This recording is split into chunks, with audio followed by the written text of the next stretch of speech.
Hi, can you confirm kung nag-share na po yung screen? Yes po, sir. You're already sharing your screen po. Okay, wait lang po ah. Okay, so sige, start na po tayo. So as you can see, ito po yung title ng aking presentation. And we're talking about last wills and testaments. Um, some of my friends will tell me, napaka-morbid naman ang topic mo, no? Pero yung katotohanan po dyan is I encountered such documents by accident. No? Nag-start siya mga 8 years ago. No? So nakita ko lang yung term na testamentaryo sa protocolos documents. And then I started looking at it. And it's actually very touching. No? Nakakaiyak pa nga yung mga ibang wills eh. No? So I guess I would suggest to students of history dito sa Bicol na you should pursue it, no? You should, there's so much data to be uncovered, no? So, sama-sama po tayo dyan. Tapusin na natin yung time na nagdadamot tayo sa sources, no? Okay, so let's start with the presentation, no? Dovetailing with what Jai discussed a while ago. Uh, when you look at whales, no? Actually, it's more of like vandalism, no? Yung I was there or I did this, no? It leaves traces of people's lives, no?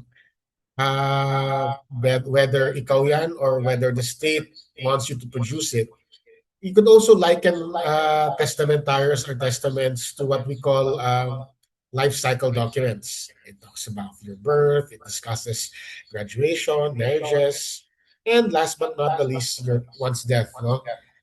And one historian even mentioned that the Last Will and Testament, you could argue that it's the most significant document that an individual will produce, no, in his or her lifetime. Kasi lahat yan eh, record siya ng lahat ng naganap sa buhay mo na para sa'yo mahalaga ngayon na madededs ka na. Okay, so lalo na nung panahon, ginagawa ang will bago siya mamatay, hindi gaya ngayon. No? So it was also a way of ensuring that a dying person has some control over what happens once he or she has moved on. No? So, isa pa yan. But in studying last wills and testaments, yung katotohanan po is, while it is a legal document, it is also a very religious document. Lalong-lalo na pag if you look at Spanish wills or Spanish or wills in Spanish colonies, magugulat po kayo na sobrang tindi ng impluwensya ng simbahan sa pinakahuling dokumento mo. No? It was very religious. Now, for context, no, bakit ganun kalakas yung impluwensya ng simbahan na kahit isang legal document na nasa protocolos nga, notarized siya, very religious pa rin siya.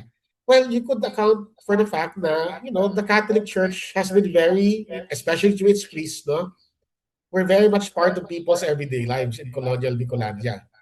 No? Lalo-lalo na nung backwater pa yung Bicol, no? Sabi nga ni Norman Owen, there were times na 50 lang yung Kastila sa Bicol na karamihan dyan ay pare, no? So, until the late 19th century also, the presence of the priests of the church may have been more felt by Bicolanos than the state and its bureaucracy. In fact, I would like to mention something that my aunt said, no? And she's 75 years old. Noong 50 years, mga 50, 60 years ago daw sa Bicol, pag 6 o'clock, may angelus sa tabako, titigil ang lahat ng tao para magdasal. That doesn't happen anymore, no, these days, no? So, also, bakit nagkaroon ng wills? It is the emergence and prevalence of wills is really a late 19th century thing in Bicol, no? And it's a product of the region's integration to the international economy, mainly through the export of babaka. Sa madaling salita, maraming yumaman noong panahon na yun. So, marami na silang pwedeng iiwan pag sila ay sumakabilang buhay na. No? So, very simple yung objective. Kailangan lang natin ipakita, gaano ka-religious yung document. So, ito po ang anatomy ng isang will noong panahon. May form po yan. No? Yung first ay yung deklarasyon ng notaryo na ako'y kinuha at tinatasa na gawin ito. Ikalawa, yung date and time. So, kung kailan ginawa yung will. And some wills are done like almost midnight. Yung malapit ang mamatay talaga yung testator. And then yung vital statistics ng testator is in part 3. Anong pangalan mo, anong lahi mo, anong okupasyon, ikaw ba ay anak sa labas o lihito mong anak, saan ka galing, saan ka ngayon nakatira. Okay. Tapos yung reason for producing a will. Marami bago mamatay talaga. Yung iba naman, wala yung sundalo, just in case. No? Meron akong will. So number 5, no? At dito yung makikita, I'm not going to go through all of it, no? But out of the 9 portions of the wills, no? Of these wills, mga 4 actually talks about reflects religiosity or Catholic religiosity or the influence of the church, no? Yung number 5, yung declaration mo na Catholic ka and member of the church. Yung details ng burial mo at yung post-burial. Kanino ba ibibigay itong mga items na to? And some of the items were very religious. And the last part would be what we call special provisions. May mga habilin ako, gawin ko ninyo yan. O hindi, bubultuin ko kayo. Para ganyan. So let's talk about declaration of one's religiosity and yung membership in the Catholic Church. Sa part po na to, malinaw po ito na lumalabas palagi na sabihin nila na ako po ay naniniwala sa Diyos, naniniwala ako sa misteryo ng the Holy Trinity na 3 different persons but one being. Naniniwala ako sa Immaculate Conception, sa mga sakramento at mga patakaran ng simbahang Katoliko. And noong panahon, ang tawag nila dyan ay the Holy Catholic and Apostolic Religion. It's not even church, no? Di ba iba ngayon? Tapos, lagi nakalagay dyan na naniniwala po ako na tutulungan po ako ni Maria, ang reyna ng mga anghel, ang mga santo, ng kanyang korte, at ang aking guardian angel. Minsan, pinapangalan niya pa yung guardian angel niya eh. Tapos nakalagay na naniniwala ako sa salvation because of Christ the Redeemer. And ito yung para sa yung touching part na ako ay pinanganak, ako ay nabuhay, at ako ay mamamatay na Katoliko. Standard po siya, no? Almost, no? Even among Chinese Catholics, mga Chinese Christians, Christian Chinese. No? So, yung details ng burial naman and post-burial activities, nakalagay dito palagi ay saan mo gustong ilibing. Usually, syempre, parochial cemetery. Nicho ba o mausoleo o straight lupa. Tapos kung lalaki, malimit po, sabihin niya, gusto ko ang bihis ko, hindi barong, kundi yung kay St. Francis na habit, no? Or kung babae, Our Lady of Sorrows. No? So, dito, just to point out, sa Manila, hindi lahat ganyan at that time, mga late 1800s. Pero sa Bicol, very religious, consistent sila dyan. So, yung iba naman nagsasabi na ayoko ng magarbo na libing. Yung iba naman nagsasabi, gusto ko 4 yung pare para macho ako, di ba? Sabi niya, 4 ang pare gusto ko pag ako ililibing na. Sacerdote ata nakalagay doon na term. Tapos, meron dito na yung mga executors ko, yung mga force requirements for burial, yung mga fees ko, kayo na po bahala dyan. Nandiyan naman yung aking estate. And then, we'll talk about masses. Some of them, di ba yung pagsasyam, isasabi nila, noong panahon, talagang consistent siyang 9 masses for one soul. Tapos may maglalagay pa na, ako po ay mag-aalat po ng piso para sa aking bawat misa. Importante po piso kasi ang piso noong panahon, kung taga Bicol ka, willing ka nang lumipat ng Maynila kung ang sweldo mo bilang kasambahay ay 3 pesos a month. So malaki na po yan. Malaki na po yan noong panahon. So others naman would want Gregorian masses. And I don't really know what that means. No? I'm really sorry. Perhaps the members of the priesthood dito sa ating audience could explain ano bang difference ng ordinary mass and Gregorian mass. No? And iba-iba pa nga na magpapamisa siya, hindi sa Bicol, papamisa siya sa Ubando at sa Antipolo. So parang wow, devoted siya. And there will be money or in-kind donations. And one of the more popular recipients of donations from people who could afford it when they were about to go ay yung Hospital de Palestina. And I think it's a former leprosario. No? And then yung iba naman, church equipment. No?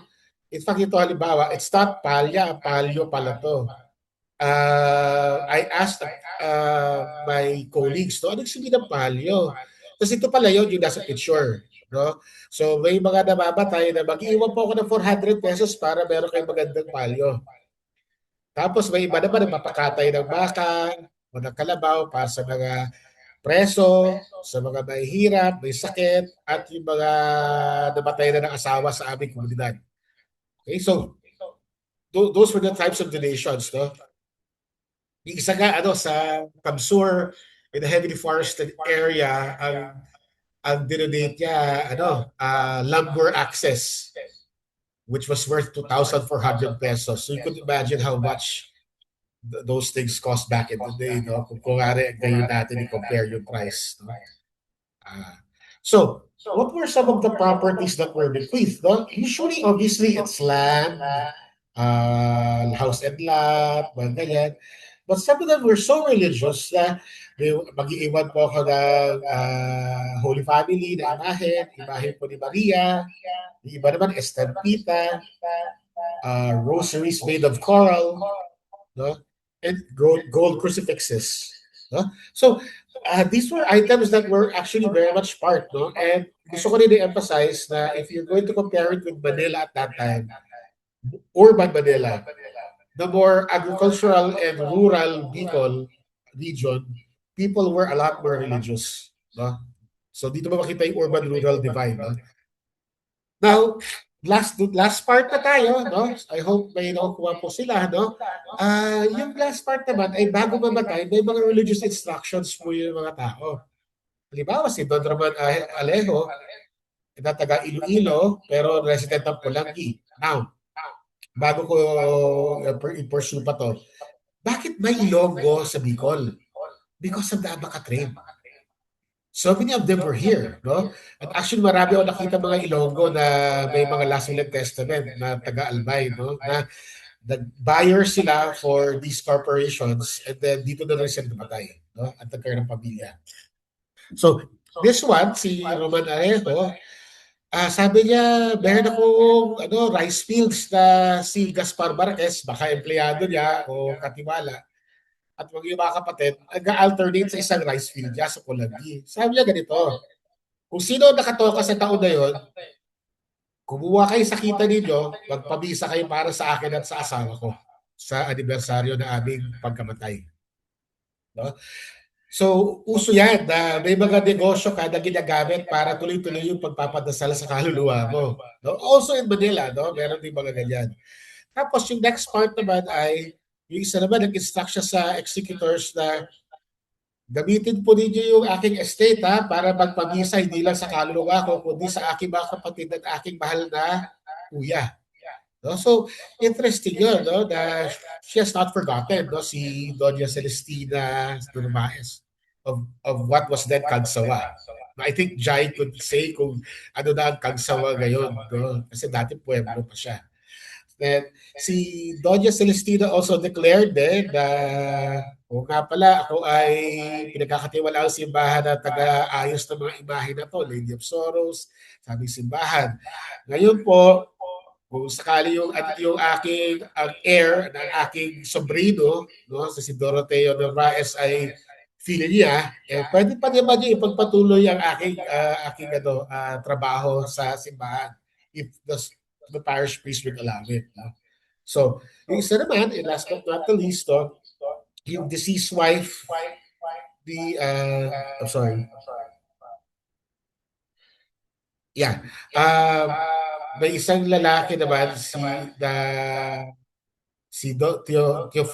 Teodoro Avila of Daet Candorte, no? Sabi niya, alam mo, pag namatay ako, gusto ko na yung aking lupain sa Dilabaybay, no?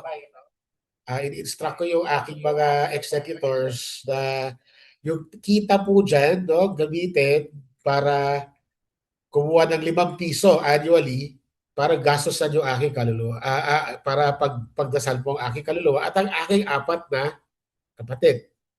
No? Dapat na nauna sa akin. So, I'll let you read, no, this part kung gugustuhin po nila. But this is actually a quotation from Don Domingo Laasa of Magarao, no, in 1882. And this is so touching, no? But gusto ko rin i-point out sa inyo itong bagay na sa tingin ko nakakalimutan ng maraming tao na ang matindi talaga yung impluwensya ng simbahan sa ating mga Pilipino noong panahon lalo, no?